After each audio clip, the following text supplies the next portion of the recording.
Good evening. Tonight we will be having a roundtable discussion about the 1964 election. With me today, I have political commentator Linda Smith representing presidential candidate and Democratic liberal Lyndon B. Johnson. Also joining me is political commentator Brenda Goldstein representing presidential candidate and conservative Republican Barry Goldwater. By the end of this discussion, we will have covered over a lot of material. So let's get started. Okay. All right. First, let's address our country's social welfare. Concerning civil rights, what do your candidates think about the issue, and what do they plan to do to deal with the conflict? Let's start with you, Brenda.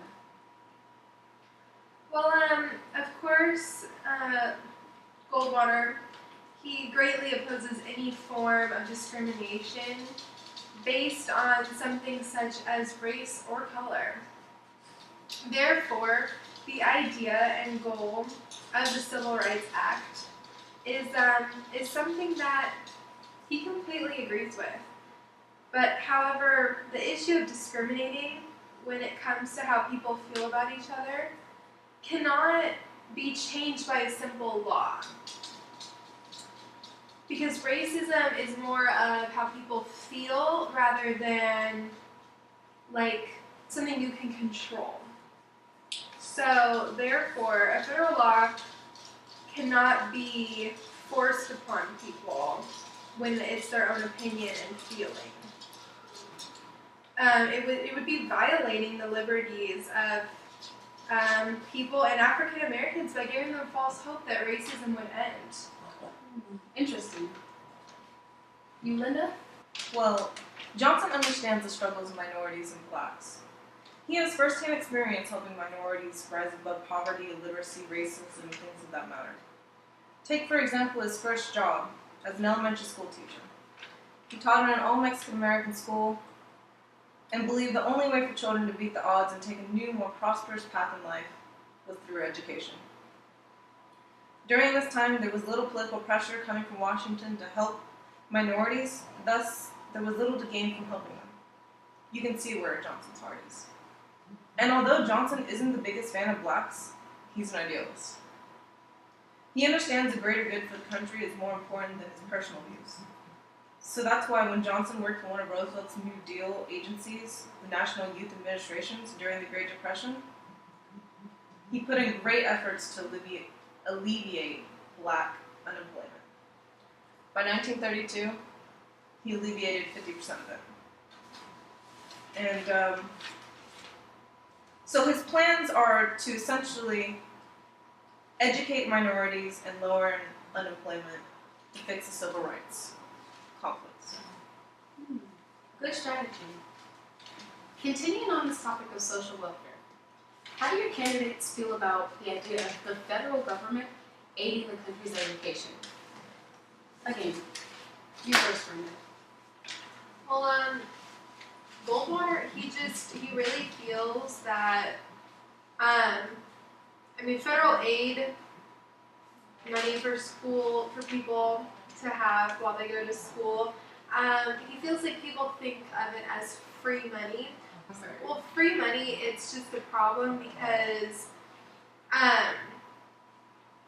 in the end, the money that helps people go to school and the financial aid that the government gives is out of taxpayer dollars. So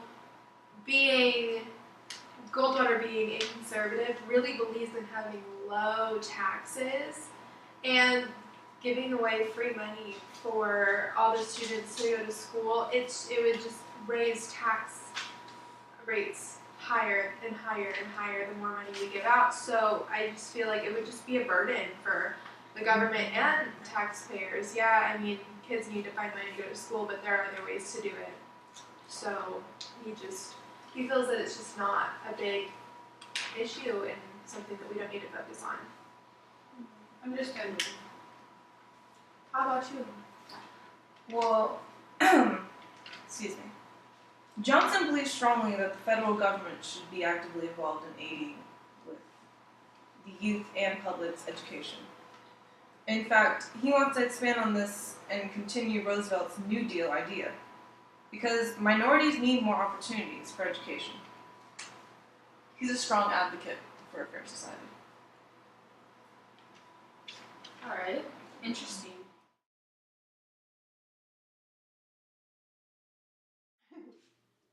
In this year's presidential election, out of Lyndon B. Johnson and Barry Goldwater, who are you looking to vote for and why?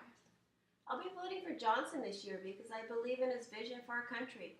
Being a minority myself, I greatly appreciate the things he supported and changed within our country so far, like how he's helped Mexican Americans acquire jobs in the U.S. and how he's lowered the unemployment within the African American community by 50%.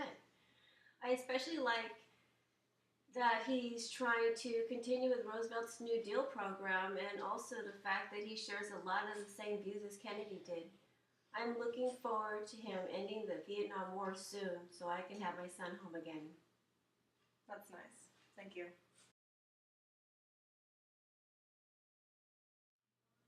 In this year's presidential election, out of Lyndon B. Johnson and Barry Goldwater, who do you plan on voting for and why?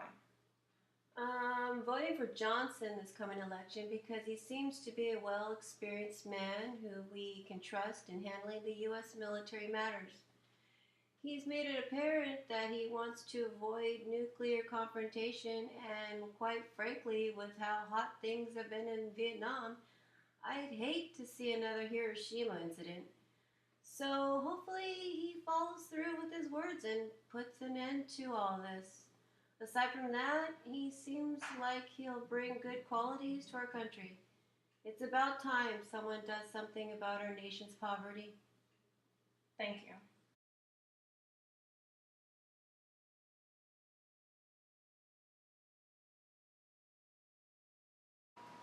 Linda, please tell us about how Johnson plans to reduce our country's poverty. And this is what government involvement in education would solve. People are poor because they aren't given enough opportunities to change where they are in society. But this issue would be well addressed with Johnson. Like in question 1 that was addressed, Johnson is well familiar with helping African Americans reduce unemployment during the toughest and most challenging times in American economic history, the Great Depression.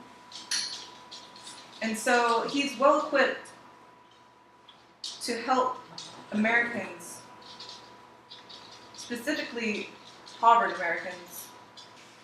And I like how you tackled all 3 questions there. Alright, perhaps the most important question of the night. Tensions are in Vietnam. More than tensions, actually. What are your candidates planning to do about the war in Vietnam? Let's start with you.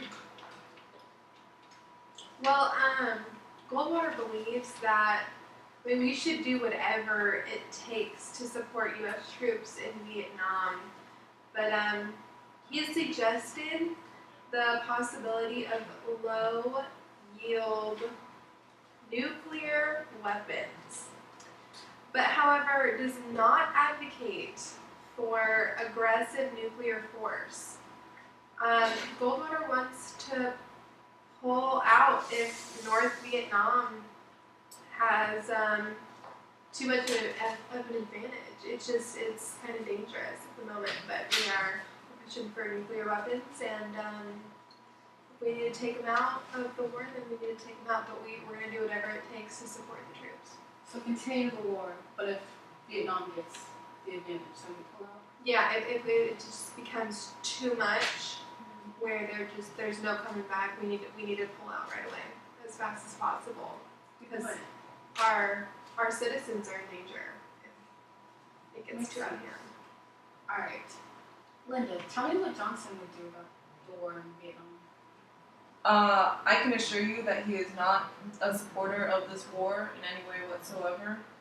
He believes that we need to bring back our troops, that we need to ensure that we have a safe society, because this war has been nothing but detrimental to our societal health, and economically it is not proving to benefit us. And our priorities need to be focused on our citizens' safety and our troops' safety. Pulling out of this war will only ensure that we protect our country and our civilian rights. All right, that wraps up our roundtable discussion for tonight. Thank you for joining us.